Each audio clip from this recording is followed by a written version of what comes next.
All right, Carl's about to start. Let's center it on you, Glow. Okay.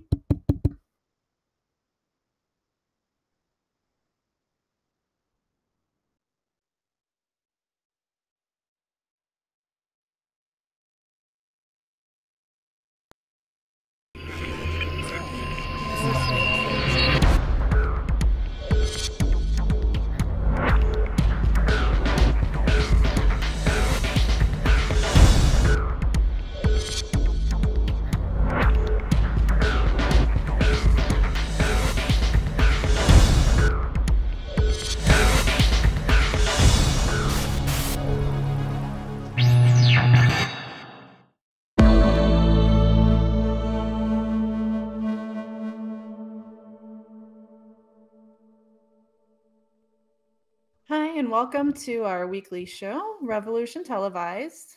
I'm Glow, and today we've got Karsh, who's going to be informing us about our upcoming Ask Me Anythings and our upcoming elections. And we're also going to be showcasing some candidates that we've endorsed, as well as going over just some current events. So Karsh, go ahead and start us off. Yeah, gladly. So far this month, we have a few AMAs kind of in the lineup. We're working with, some of the BNCJD teams to work out a few other high-profile AMAs towards the end of the month. So right now, we have our endorsed candidate, Michelle Dietrich. She's going to be here on February 16th, I apologize, February 16th from 1 to 3 Eastern Time. She is running for Michigan State Senate for District 18. And I think we have a little slide up right now saying it's tentatively the February 16th, but I spoke to her this past weekend. It's going to be on February 16th. So make sure to catch that one. It's our endorsed candidate for this year for TPR. Looking forward to that. And so we also have some elections coming up this month. So I'm going to kind of run through some of the generals that we have across the country. February 12th, just tomorrow, we have one in Minnesota in Senate District 54 and State House District 23B. Then the day after in Florida, we have State House District race. And also in Georgia, the same day in State House District 175. I'm just kind of running through these elections here, but you can always find them on the election calendar, and there's a link in the YouTube description video as well. And one of the highlighted races we actually have coming up is in Oklahoma for State Senate District 27 for Amber Jensen. She is a Democrat. She's running, and she's been endorsed by our community. If you've seen our endorsements page, we have the Political Revolution subreddit actually voting as a community to kind of highlight these candidates and, get more information about these races, highlight them across the country so that we know that, there are progressives running even at these local and school board elections, going all the way down to that. Kind of rounding out middle of February, we have a couple primaries, one in Arkansas and one in Oklahoma as well, and in Louisiana on February 17th. So make sure you take a look at that election calendar. That's probably a great way to keep up to date on what's going on and keep, informing all the voters. Get out the vote. These are really important. These are elections, and these are places where you can vote. So yeah, getting back to you, Glo. Thank you so much. So yeah, as you said, Michelle Dietrich is going to be doing an Ask Me Anything this coming Friday from 1 to 3. And she is one of the candidates that we've endorsed. Not only has the community endorsed her, but we've reviewed her at the PAC level, and we're going to be, supporting her from that level as well. She is currently the county commissioner of Washtenaw County, and she's also announced her campaign for the Michigan State Senate District 18. She was actually the Bernie 2016 liaison when Bernie was actually campaigning in Michigan. So she was the one who was going around and coordinating all these events for the Bernie campaign. And I actually got the chance to work directly with her when I was doing my work in Oakland County, Michigan. So I'm very excited to provide support to Michelle. She's a great candidate, great woman, and I look forward to working with her and to having all of you support her as well. You can check her out if you go to political-revolution.com. You'll see articles for all of the candidates that we've recently endorsed. And again, these are candidates that not only has the community endorsed from the Reddit, from our moderation team, but we've also reviewed at the PAC level. And that gives us the ability to actually provide more services to these candidates, fundraising services, get out the vote services, phone banking services, and all that.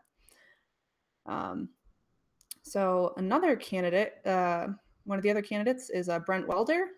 He is running for U.S. Congress in Kansas District 3. You might have heard this name. He's gaining some steam out there. He's a labor lawyer and a former Bernie Sanders campaign member, actually.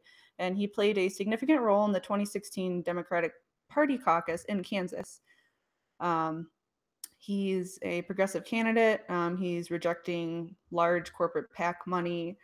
Just a very progressive guy. These are the kind of things that we like to see from our candidates.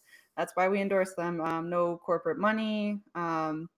He's actually, he's a labor lawyer, so he's worked in that district and he knows about hardworking families in Kansas.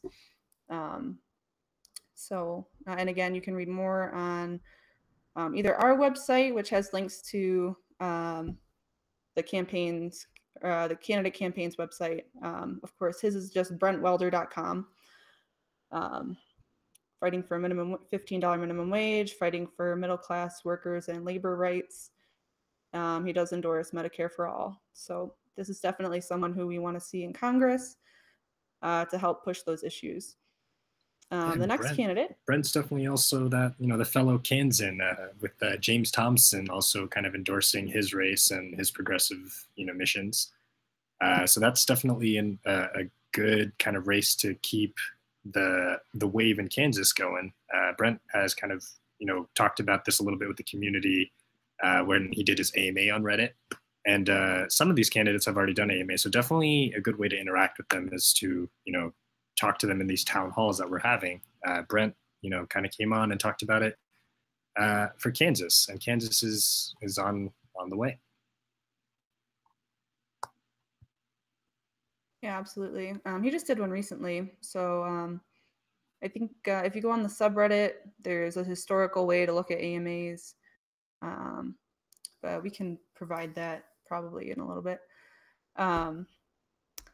The next candidate is Art Haywood. Art actually reached out to us and we reviewed him, and we decided, yeah, we definitely want to throw our support behind Art. He is running for Pennsylvania State Senate, District 4.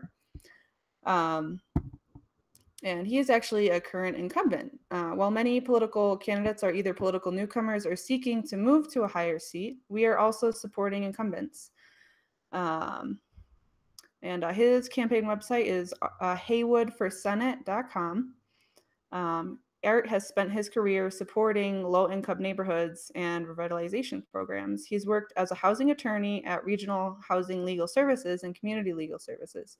His work has been recognized by the U.S. Department of Housing and Urban Development, as well as the Pennsylvania Human Relations Commission. So definitely someone who's been active in the community, who has been fighting for progressive issues already in the state Senate. Yep. I'm trying to see what seat he currently holds, if he holds the same seat or if he's trying to go for a higher seat.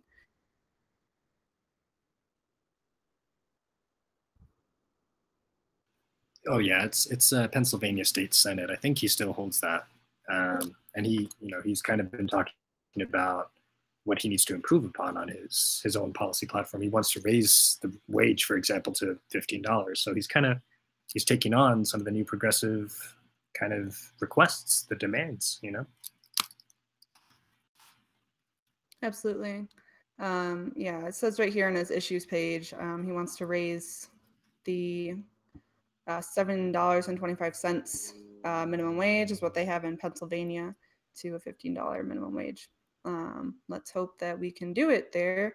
I know that's kind of a controversial issue right now in the nation, just in terms of like economist views, like can it actually be done? What are the pros and cons of raising that on a state-by-state level? But it's definitely shown to be have a very positive effect. I mean, first of all, it's not quite so much should we do it, it's kind of a necessity.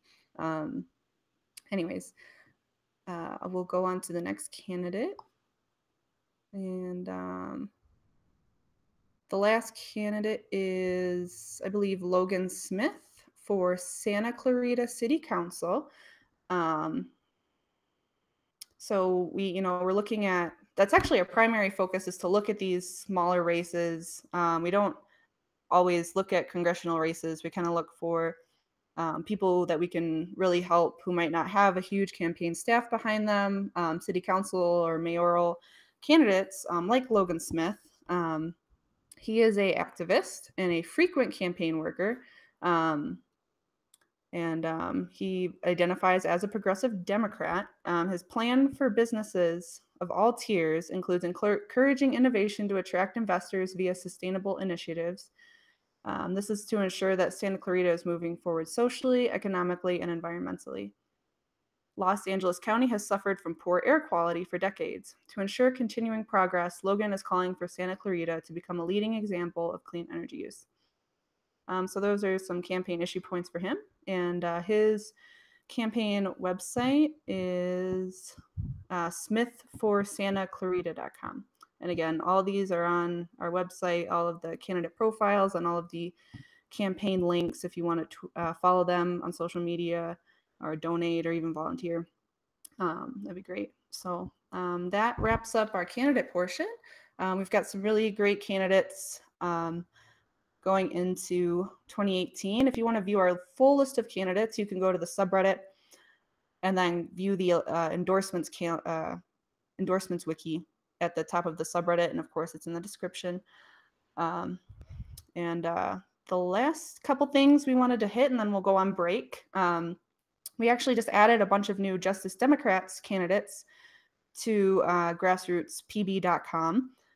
Again, if you're not familiar, that's a phone banking website. You're able to just log on and phone bank for whatever candidates are on there. Currently, there's a lot of Justice Dem candidates, and as well as Paula Jean, who is running for Senate in West Virginia.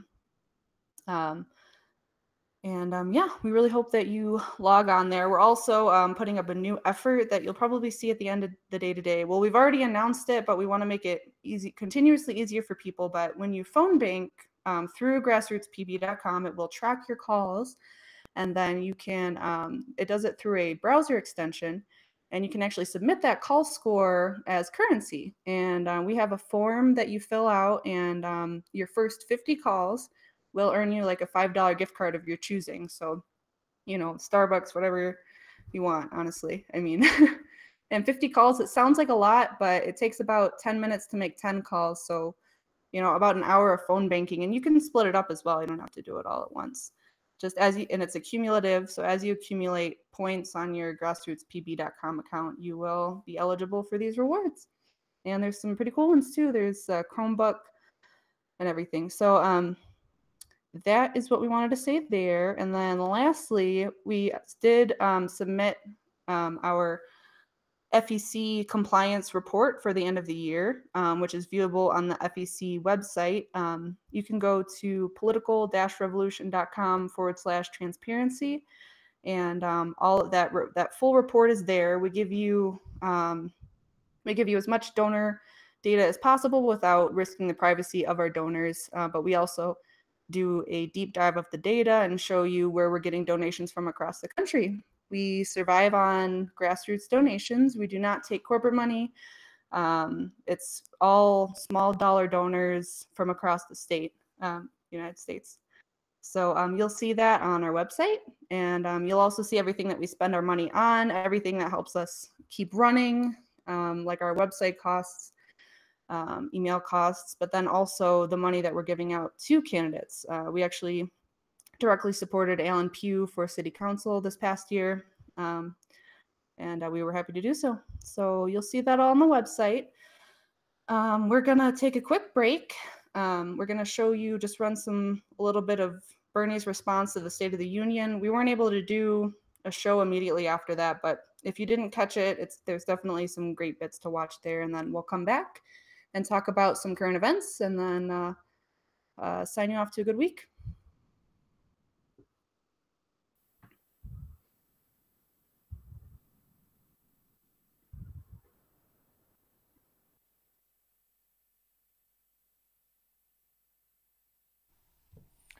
Good evening, and thanks very much for joining us. Tonight, I want to take a few minutes of your time to respond to President Trump's State of the Union speech. But I want to do more than just that. I want to talk to you about the major crises facing our country that, regrettably, President Trump chose not to discuss. I want to talk to you about the lies that he told during his campaign and the promises that he made to working people, which he did not keep. Finally, I want to offer a vision of where we should go as a nation, which is far different than the divisiveness, dishonesty, and racism coming from the Trump administration over the past year. President Trump talked tonight about the strength of our economy. Well, on that point, he's right. Official unemployment today is 4.1%, which is the lowest it has been in years, and the stock market in recent months has soared. That's the good news.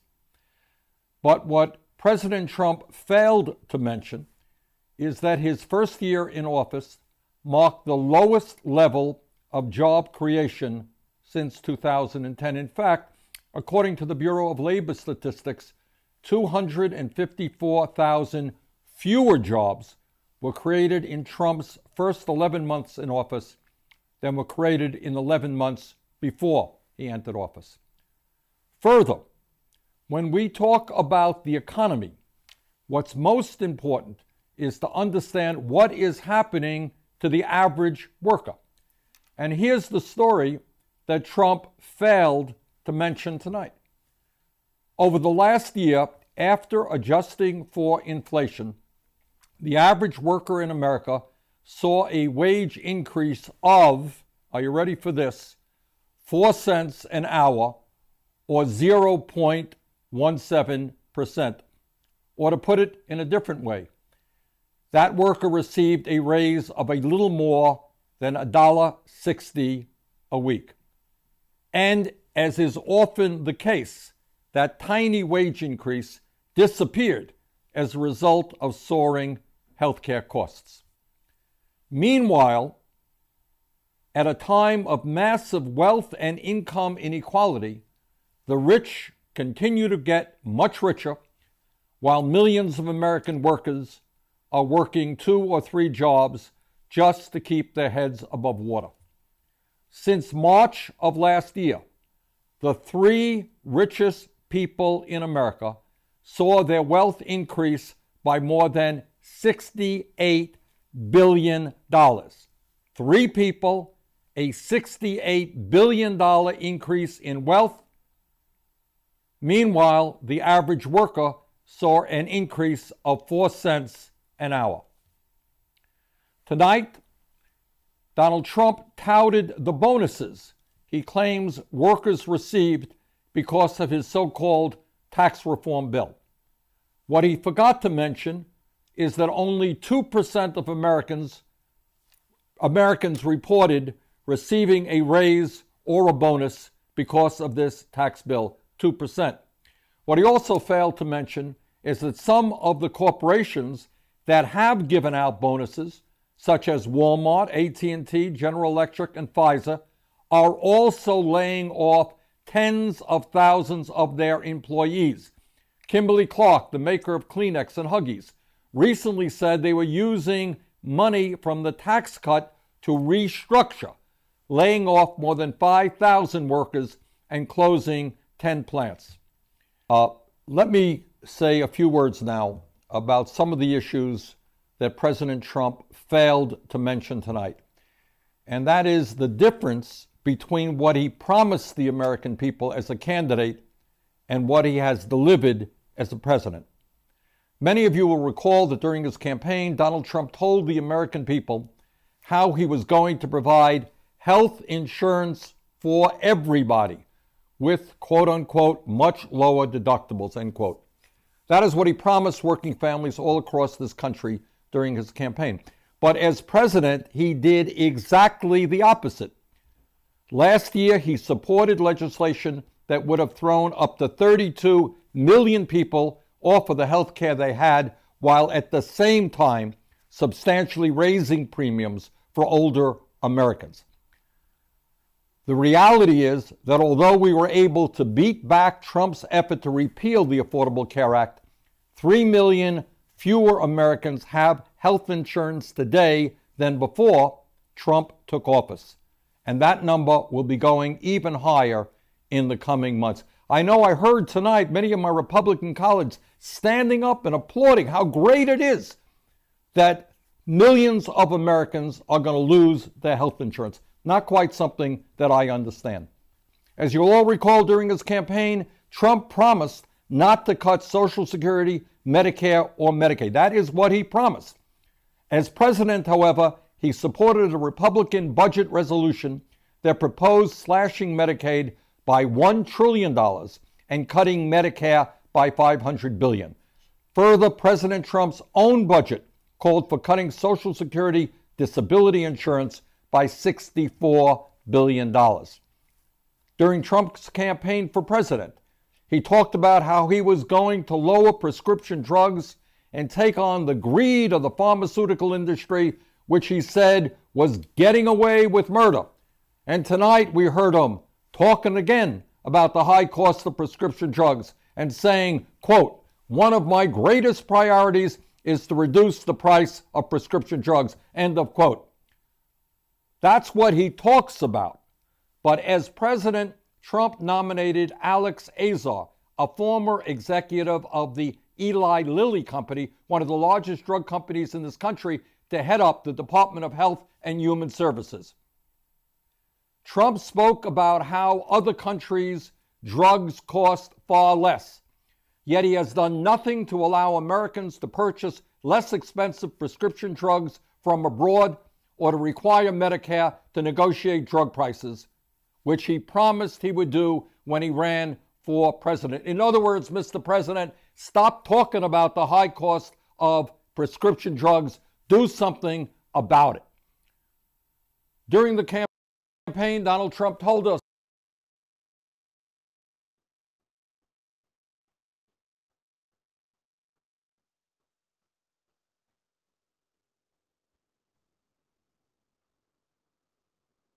And welcome back to Rev Televised. So this is just our current event discussion part of the show. There's definitely a lot that went on in the past couple of weeks. We haven't been able to do a show in 2 weeks. So State of the Union is kind of old news, but then we went right into this fabulous stock market crash. And the market is still kind of unstable. And I'm not an economist. I don't really know what that means. I just know that it went down. I'm sure there's a lot of people kind of at my education level with this. But what I did find interesting was that there was no real response from the Trump campaign about, why this is happening. Some people said, it was, due to government spending or the forecasting of government spending. But I kind of think that we're at the end of this Obama grace period that we've been kind of coasting on since last year. We heard Bernie say during the State of the Union that even though, our job growth has been pretty decent, we're actually at the lowest wages, our average American wages in like 10 years. So even though people, CEOs are still making huge profit margins, the median family income is still $50,000. People are not, the American middle class is just it's not doing great. And I don't really know what other kind of rhetoric can change that. Trump likes to talk about, and point out all the good things that are happening, but why aren't we feeling it? Why aren't people, being paid higher wages? Why isn't the unemployment rate going down? Like I just don't know.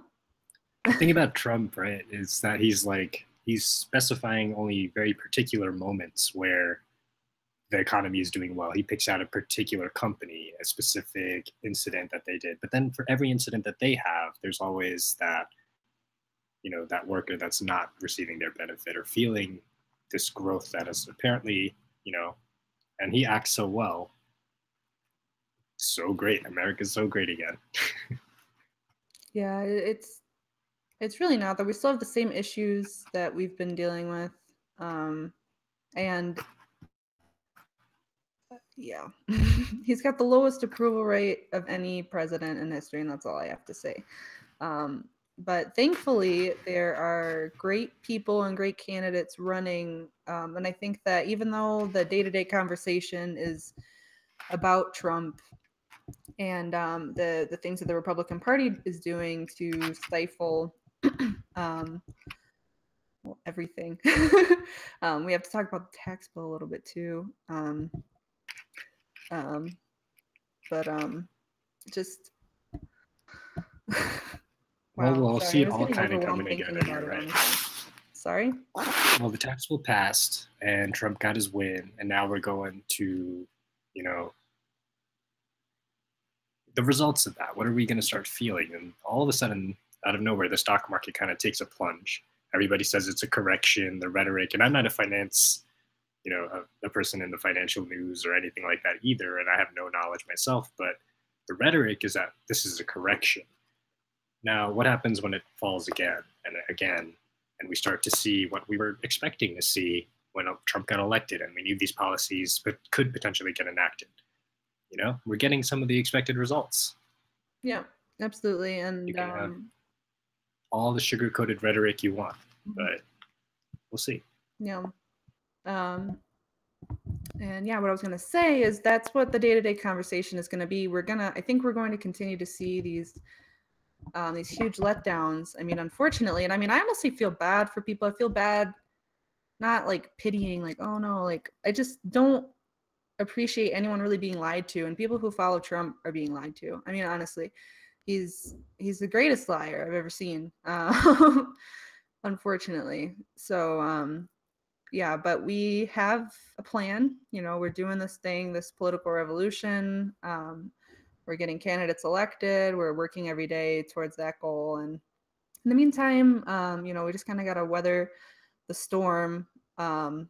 I definitely don't think this person's going to be reelected. I think that 2018, we're going to have, we already have elections coming up, which is a really good way to segue into our next topic, the Missouri Democratic primaries and the Iowa caucuses. So we'll start off with the Missouri Democratic primary, which happened this past week. And oh, hey, Anthony. Welcome. Oh, before we jump on to Missouri, I wanted to let Anthony jump in on, the stock market crash and what's going on. Hey, Anthony, how's it going? Hey, I'm good. How about you guys? I'm thrown into the deep end here. I just signed on. But yeah, so this may not going along with what we've talked about earlier in the show, but it's something that's been in the news this whole week. The Dow was going up and down. We started at that 26.5, and then now we're ending here by the 8th at 24,000. So you'd hear these stories: the stock market's up, the stock market's plummeting 1,000, like 600, and the conservatives were going back and forth like, oh, Trump did this, it's Obama's fault for this, and it's like really a strange back and forth that we've seen. But it is down since the 26th of January. It is down about 3,000 points. And I believe the economists have said that this was from a shock wave sent from the Asian markets, which went to the European markets and eventually affected the United States. I believe we did head into correction territory. I don't know if this graph will show me if it hit that 10% correction, but usually it's not a big deal. unless it was going towards 12%, 12.5, 50, even 15 would be pretty bad, heading towards a bear. Yeah, it's not worth panicking over now, but yeah, I mean, I've been hearing correction, but you know, what does that mean to the 401ks? What does that mean to people who are relying on Trump's message of, you know, the economy is only growing? And is it a lie ultimately, or is this just that correction that we were expecting? Oh, this is where we see the topsy-turvy messages of like conservatives going back and forth, like, hey, the economy, the Dow Jones and the stock market are the economy when it's doing well, but when it's doing bad, no, it's not the economy, everything's fine. Right. So you see the narrative is changing, and it's going back and forth a lot, which was really entertaining for me. But you know, like on the outside looking in, not being an economist and all, of course there are a lot more components than the Dow, and obviously if someone's 401k is still doing great and you know it's not affecting them, then great. But you know, truth be told, people who are invested in the market, these companies and all, and investors are probably on edge right now.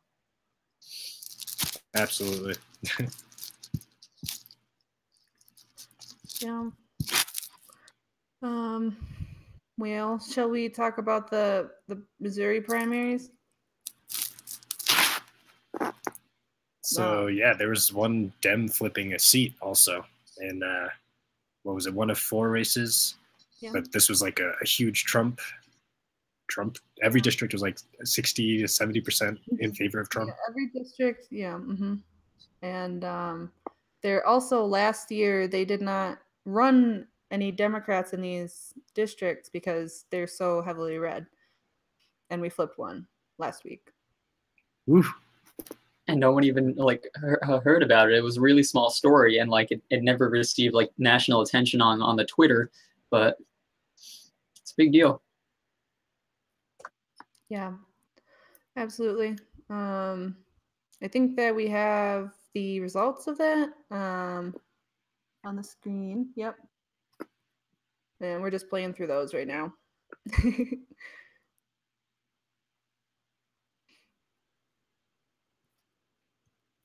Yeah, we have, yeah, they went to Trump by as large as 63 points, to 63-point margin. And, you know. I know the Dems like to make it a point that this is the 36th seat that they flipped since his election.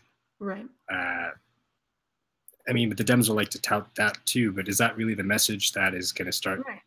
I mean, you know, why is this happening? Like, there's energy in the Democratic Party, yes, but the real energy is coming from people who are, you know, progressive, who are using it as a vessel, right? And it's coming from the message, ultimately.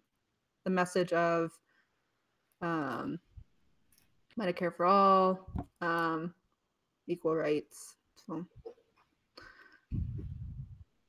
yeah, what do you think made all these Republicans, you know, get up in this district, or not just Republicans, conservatives, everybody who's voted for Trump, all of a sudden choose to elect a Democrat?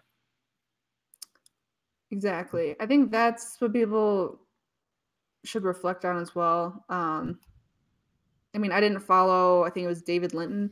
I didn't follow his campaign closely, but I mean, people are starting to realize that there's nonpartisan issues, or there's partisan issues that should be nonpartisan, like healthcare. Why is it, you know, we are reliant upon insurance companies that are ultimately not going to have our best interests in mind, you know, when we have a government that's supposed to protect us from that? I mean, it's very simple.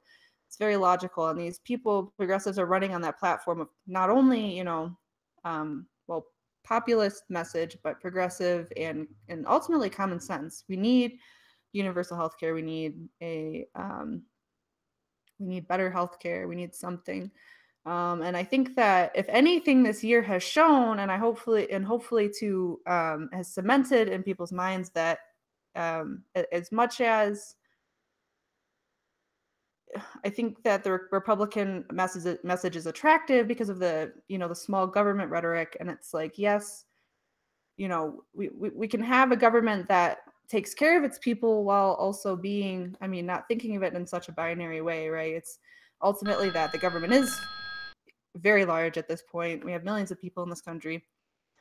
And the conversation is, what do we need to live? What are our basic human rights? What are we, what can the government provide us in terms of these basic rights? And is healthcare a human right? Yes, it is. It is a right for you to be, to be alive and be healthy while you're alive. So anyways, that's why we're flipping Republican seats in Missouri in like February of 2018. Wow, which would be otherwise like nothing. I don't know. Yeah, the other seats, I know that they didn't even have Democrats run because it was just impossible. But that's what the wave is. All of a sudden, you're going to hear some things happening. What happened in Iowa? There was a caucus. Yeah, so there was a caucus in like 7 inches of snow. They would not call these off or postpone them. The party leader said it is not an option. And they got 4 to 7 inches of snow. And ultimately, what this was, it was a caucus for, it was selected their party delegates for the state conventions, essentially. So no candidates were elected, but I think this moves the process forward in terms of selecting those delegates. And there was a Kathy Glasson, who was endorsed by Our Revolution, who made very good gains. It's hard to really say in these things. They're more of a, for people who aren't familiar, they're more of like a conversation that happens. You go and you caucus with your other members. But we had one volunteer actually who was in Iowa say that, honestly, you could have made an impact even by just showing up, because like such little people actually went to these things or even knows about these things. They said exact attendance numbers are not yet available, but they say their turnout exceeded 9,000, which they say far eclipses the 5,000 attendees in 2010 and 6,500 attendees in 2014. So there was an increase in attendance, even with the 7 inches of snow. But I mean, still 9,000 people for a state is kind of like marginal. So I don't know. Not even marginal, and we're not economics majors here, but right. So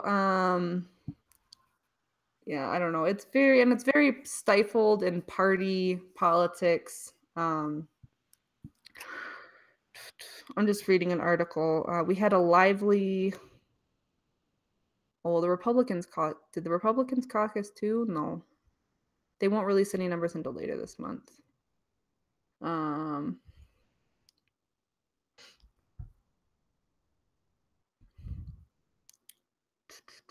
Anyways,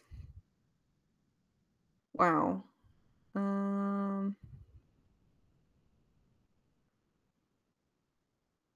I'm just reading data about election day. So on election days, for comparison, we see over 100,000 people turn out to these caucuses.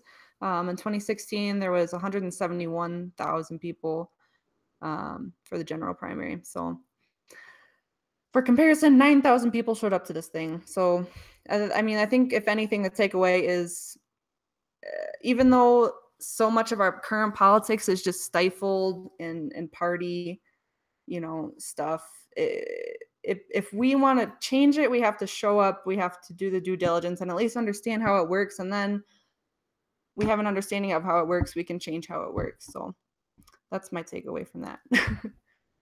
Did you guys want to wrap up the conversation with any other notifications or shout outs or anything like that?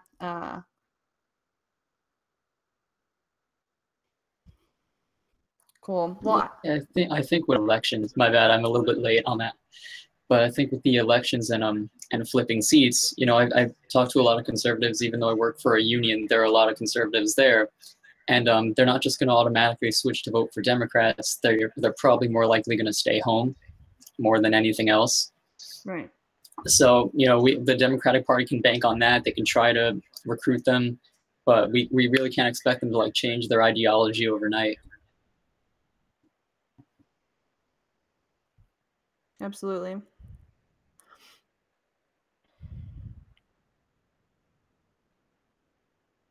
I think, well, hopefully no one changes their ideology overnight, but there's ways that we can kind of marry what people really care about to, how is this really going to happen? And I think that honestly, people have been lied to. I think politics has been overcomplicated for a long time.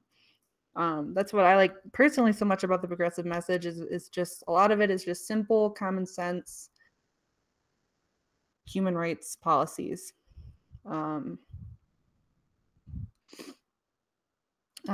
Well, I guess I did want to actually shout out Anthony as well. So I'm glad you're here. He actually wrote the candidate articles that are on the website.